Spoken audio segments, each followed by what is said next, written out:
ไปต่อนะคะหัวข้อต่อเราจะเกี่ยวกับ gaming อะค่ะ gaming ก็คุณก็คงจะเห็นนะฝั่งอีกฝั่งฮอลฝั่งนู้นเนี่ยก็จะมีเวที gaming ใช่ไหมคะแต่ gaming ในหัวข้อนี้จะเกี่ยวข้องกับสุขภาพและการศึกษา Gabe Zichermann นะคะเป็นนักเขียนเกี่ยวกับ Gamification นั่นคือการใช้เกมเข้าไปให้มีประโยชน์แต่ละเซกเตอร์นะคะและวันนี้เขาจะพูดถึงสุขภาพและการศึกษา Our next speaker is Gabe Zichermann, a well-known author of gamification. You might not understand it, but you probably understand gaming, right? Well, he's going to talk about how gaming can play a big role in the health and education sector. Please welcome him to the stage.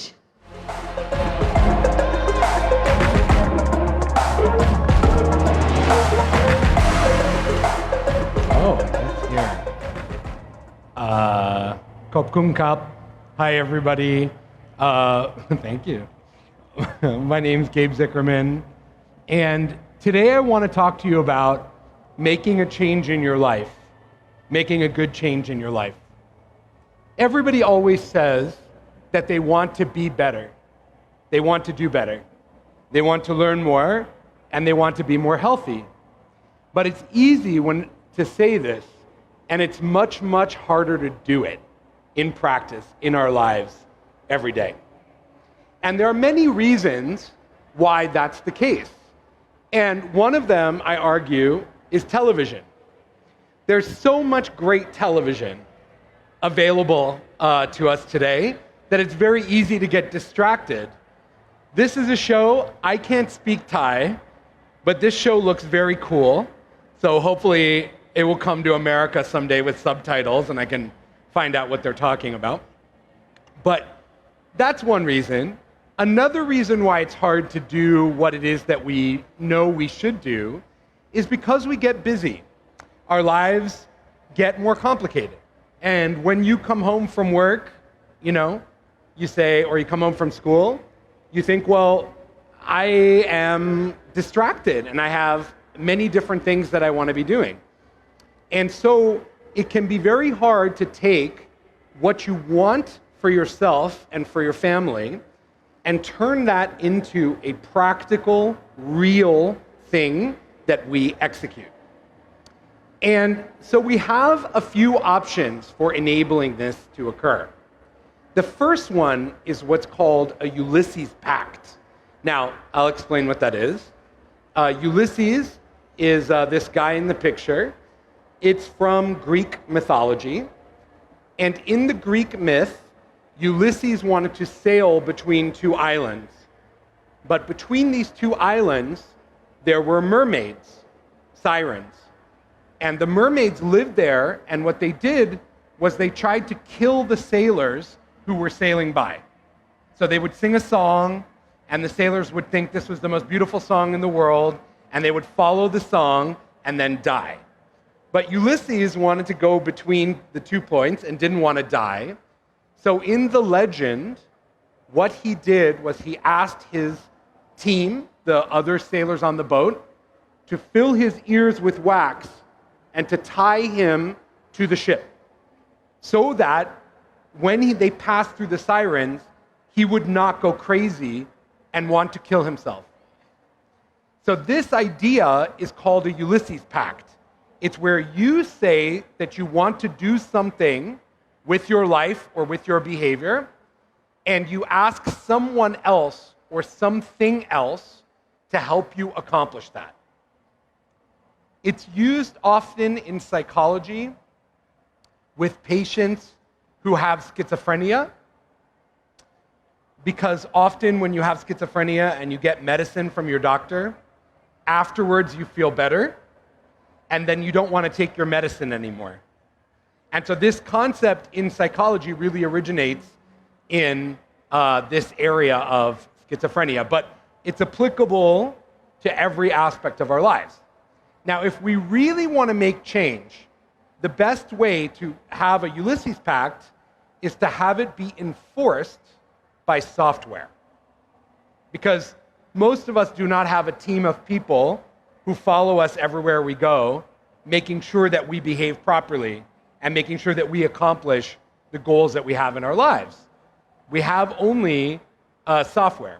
And in order to make software more capable of doing this, one of the main ways of doing that is to make it more fun. So this, for example, many of you recognize as the Apple Watch. Close your rings, right? The idea is that every day you have a handful of health activities that you want to pursue, and the watch tells you whether or not you've accomplished those activities every day.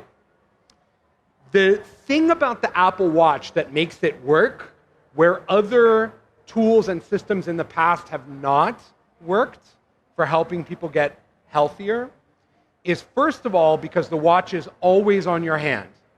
So no matter where you are, the device is there.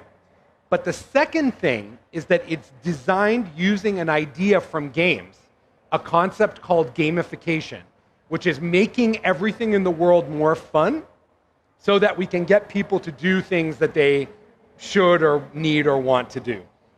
And the idea here is that these rings, they encourage you to finish them, right?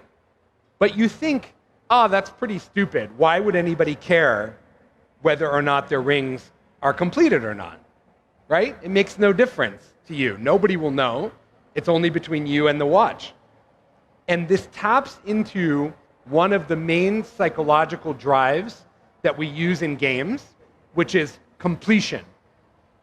So if I show you that there are 10 badges you can earn, I show you that there are 10 badges you can earn in a game, and you earn the first one, what does everybody want to do after that? Everybody wants to get the other 9 badges. You want to complete the set. You want to collect and complete. And that's one of the powerful ways that we change behavior using games. Or I'll give you another example. This is Strava. Some of you might know this app. And what this app does is when you go for a run or a bike ride, it tracks your location and your ride, and then automatically creates maps and also videos of the ride or run that you have taken. And then it creates a social network that people can interact with around your runs or your rides. Now, what's happened with Strava, which is quite amazing, is that people have started to make a game out of the run. So this picture here, this is an image of the map of San Francisco, onto which one runner drew the picture of Frida Kahlo, the famous Mexican painter. And he drew this by running around San Francisco. This is his actual path of run. And he ran for almost 50 kilometers to make this drawing. For 6 hours, he ran to make this drawing. And people all over the world who use Strava engage in this kind of gameful play, which is silly. This is silly, right? There's no social purpose to drawing pictures on the map in Strava. However, it makes people run. This person ran 50 kilometers to make this painting. That is a great achievement, regardless of how we get there. And so gamification makes this more fun. Or another place where it can be used, and a different way of thinking about gamification, is in medicine. I know that this will surprise you because you all look very young and very healthy, but it may surprise you to know that many people do not take the medication that their doctor tells them to take. So you get the medication, your doctor says take it for 7 days or 10 days, and after day 4 or 5, you start to feel better. So maybe you stop taking the medicine because you think, oh, I feel better. Now, this is a problem for antibiotic-resistant bacteria, which is a huge issue related to this particular problem. But also, it affects many other medical areas that you would be surprised. So, for example, in the United States, if you get a heart transplant, so they give you a new heart, okay? They found somebody with a new heart, and put it in you. So you have avoided death in the most extreme possible way. You are given medicine that you must take for the rest of your life after you have the heart transplant. It's to prevent rejection of the organ in your body. Only 50% of heart transplant recipients correctly take their medicine. So just think about it. You've been given possibly the biggest gift that you can have, a new heart, and only half of the people take their medicine properly. So one way that we can deal with this is with gamification. And so here's a company called Health Prize. This is an app that's on the screen that you can see. And Health Prize works with doctors and pharmaceutical companies to make a game so that you will take your medicine as prescribed.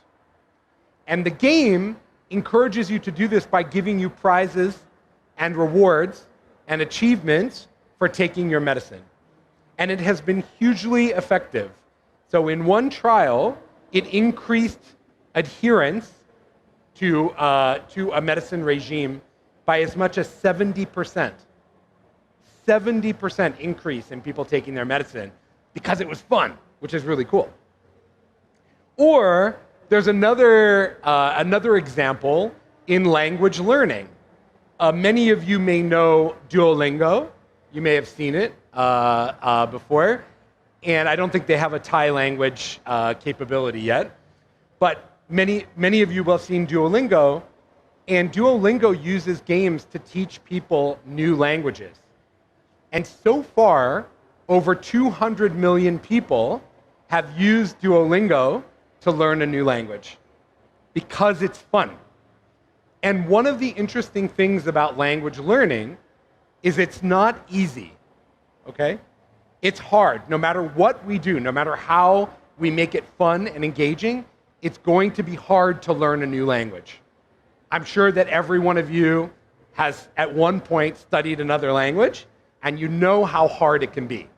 So for example, if Duolingo had a Thai language learning tool, which they do for other languages, it's not for Thai, then maybe I would be able to say, Pa'asa Thai me kwam swingam. I don't know how good I did with that, but okay, you guys can come and correct my Thai later. Thank you. It is beautiful. It's so nice to hear the Thai language whenever I come here to visit. But so this is the kind of thing that's very hard to do. It took me a long time just to practice, this very simple phrase, And so in that context, you know that games can be beneficial to helping people learn new languages. You can also do this without technology. The same ideas that apply to the technology solutions, the software approaches, can be done without any tech. And one of the places where there is a lot of gamification in our lives is at home. Now, I think most Thai kids are better behaved than American kids. No, maybe not. American kids are really badly behaved. And growing up, I'm Canadian, but it's very similar. Growing up, we were always told by our parents, eat your dinner first, and then you can have dessert. Or finish your homework first, your schoolwork, and then you can go out to play. This idea of achievement and reward, so giving somebody something to do, is almost identical to the way that quests work in video game design, right? If you've ever played a video game with the quest, it says you need to go do this, and once you do it, you unlock this capability, or you receive this reward, or you get this special power. This is gamification, and we can all do this gamification ourselves. Now, it also happens a lot at school. This is a program called Classcraft. And Classcraft is a tool that teachers can use to make a game out of their lessons. So teachers go in and they create a game that then teaches students a particular idea, and they can craft it using the tools in Classcraft. Now, I don't know what your school is like, but when I was going to school, because I'm quite old, we definitely did not have any games like this in school. But how amazing would it be if we could turn learning into a game? How much more would you enjoy learning, or the average student enjoy learning? And not just that, but it also enables you to learn more and to learn at your own pace, because games allow you to play at your own pace. And so this has a real transformative potential for education. So how do you accomplish this, I think, as individuals? If you are thinking about how you can turn your love of games into a professional career, the first thing I would tell you to do is to study game design or gamification design. Okay? Game design if you want to make entertainment games. Gamification design if you want to make things that are not just for entertainment, but for other subjects as well, learning and so on. And it's actually a lot of fun to learn. It's also a very hard subject, but I want to encourage you to consider taking game design classes or taking gamification classes. The other way that you can do this is by finding the fun in everyday life. This is a video of the piano stairs. These are stairs in a subway in Belgium. And these stairs play music when you go up or down, just like a piano would. Okay? The purpose, this was done by an advertising agency. As you can see, Dole, the pineapple company, is on the stairs. This was done by an ad agency, but its other purpose was to get people to walk on the stairs instead of taking the escalator. Because when there's an escalator, 90% of people take the escalator and not the stairs. You've probably seen it where everybody lines up for the escalator and the stairs are completely empty, and you wait longer for the escalator than the time it takes to walk up to the other floor. So in this context, when you do this, you can increase the number of people who take the stairs by as much as 75% by making the stairs fun. And this idea is such a simple idea that if you change the way you think about the world, you can find the fun opportunities everywhere. The other thing you must do if you want to make the world a more fun and gameful place is to embrace failure. That is, to have a new attitude towards taking risks and failing at projects that you might be working on. And this is very near to my heart, because last year I had the worst day of my whole life. In June of last year, Apple announced a product called Screen Time for the iPhone, which helps you control the amount of time you spend using your devices. My company, I had a startup that was trying to do the exact same thing at that time. And we had raised $3.5 million, or more than 100 million baht, from investors. I had encouraged many of my friends to come and work for me. I was on television talking about this company and this product. And when Apple decides to compete with you, if you have a company that uses the App Store and Apple decides to compete with you, it's very, very hard to have a viable company. Apple is a very brutal competitor. And they do this many times. They take an idea from a startup and put it into the operating system.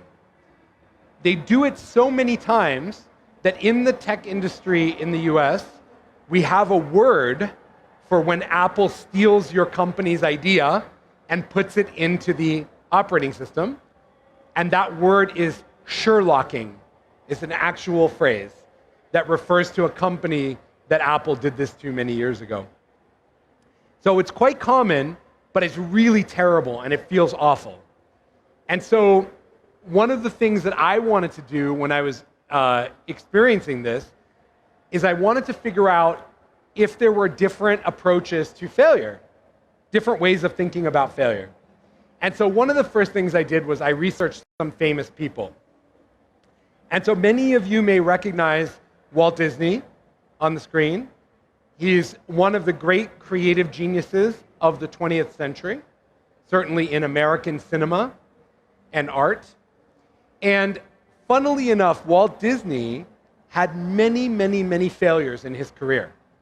And I'll tell you that these are all things, I'm going to tell you some of them.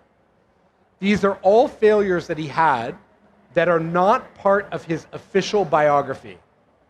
So if you go to look at his official biography, it's not in there.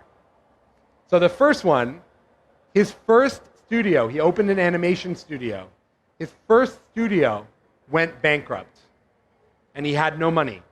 So he borrowed $50 from his brother, Roy, took the train to Los Angeles, and opened a second studio.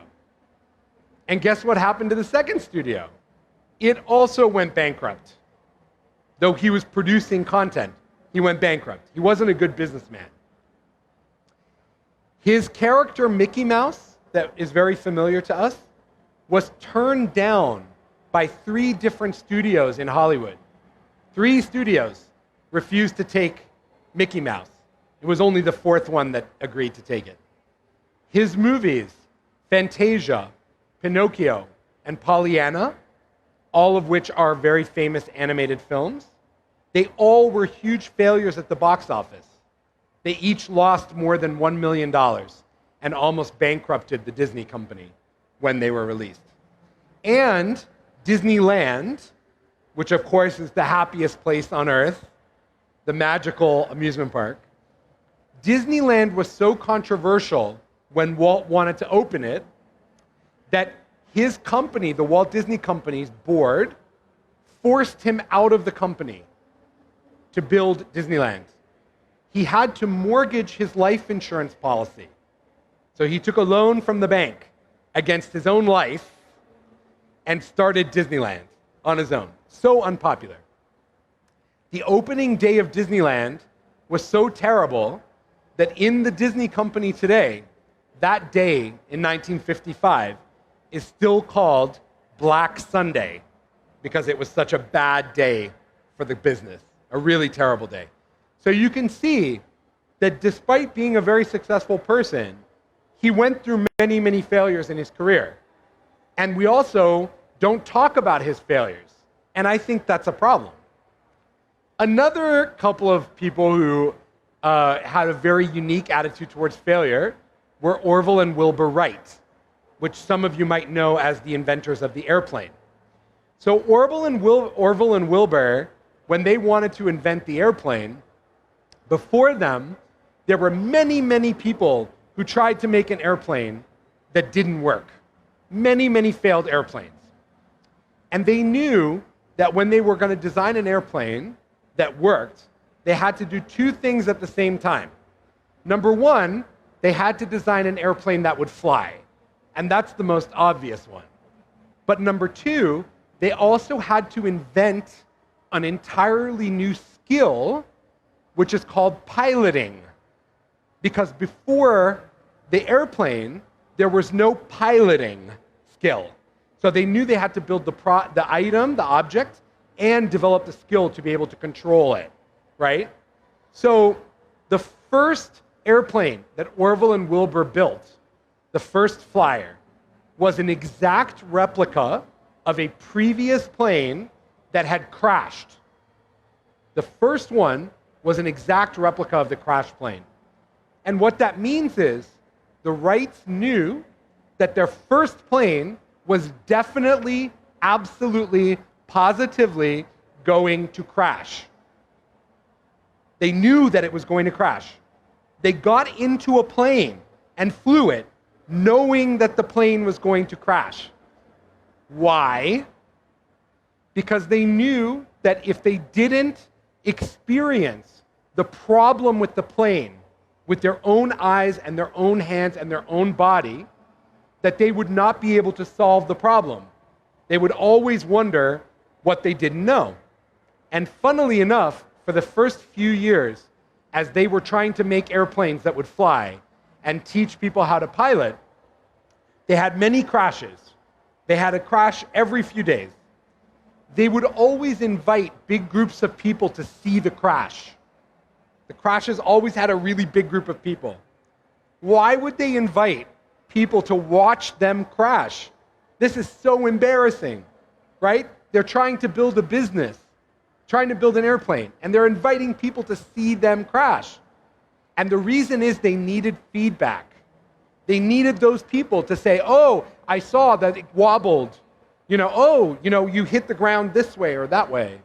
They needed the feedback and input. And interestingly, when the Wrights started getting close to a working airplane, so once they were close to solving the problem, they stopped letting people watch. So you see, they invited people in when they were failing, and they locked people out once they were starting to succeed, which is the exact opposite of the way that most of us deal with risk and new ideas. We do it the opposite way. We try to hide our failures so nobody can see us make a mistake. And then once we're successful, we're like, we are successful, like Walt Disney. But to get there, there have to be many failures along the way. And so I want to encourage you to take risks. And lastly, games give you the opportunity to take risks in a unique way. You know that when you play a game, you can respawn over and over and over and over again. Every time your character dies, you just click a button and you start again. And so I want to encourage you to think about that in your own life and your own career. As you go out to make things more engaging and more game-like and more fun, remember to take those risks, let people see you fail, and find the fun in every aspect of your lives. Thank you.